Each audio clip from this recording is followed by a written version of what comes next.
তুই বাড়িতে স্ত্রী থাকতে পারছি না কেন? কেন সেই হতভাগিনী মেয়েটার বারবার চোখের সামনে ভেসে উঠছে?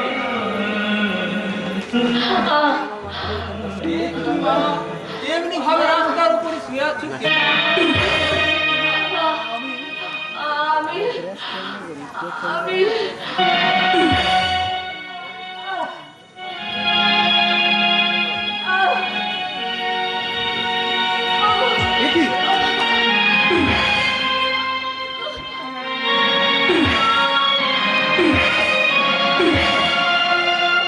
এ কি?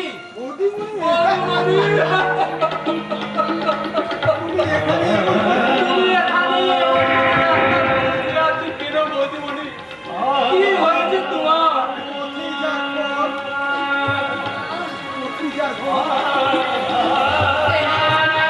এই পথেই যার ঘর আর কোথায় যাবে বলতে পারো না। এখন তোমার একমাত্র আশ্রয়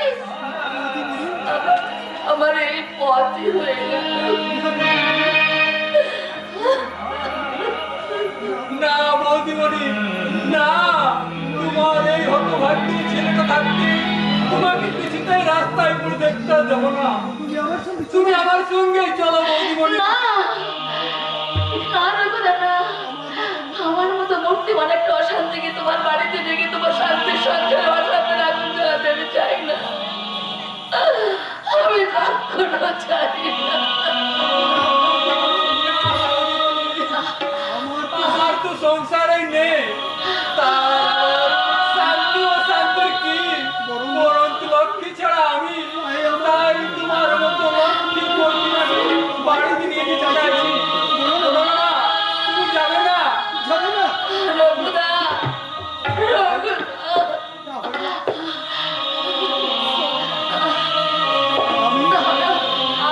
আমি আমি আমি যাবো রঘুদা।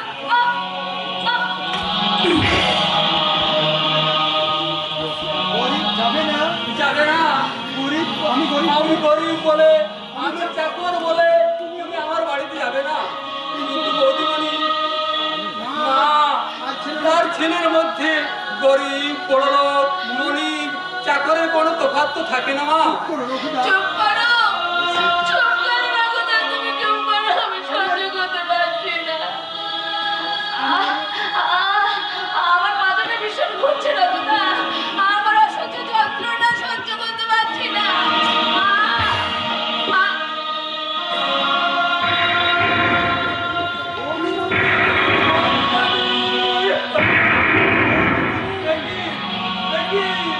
অজ্ঞান হয়ে গেছে।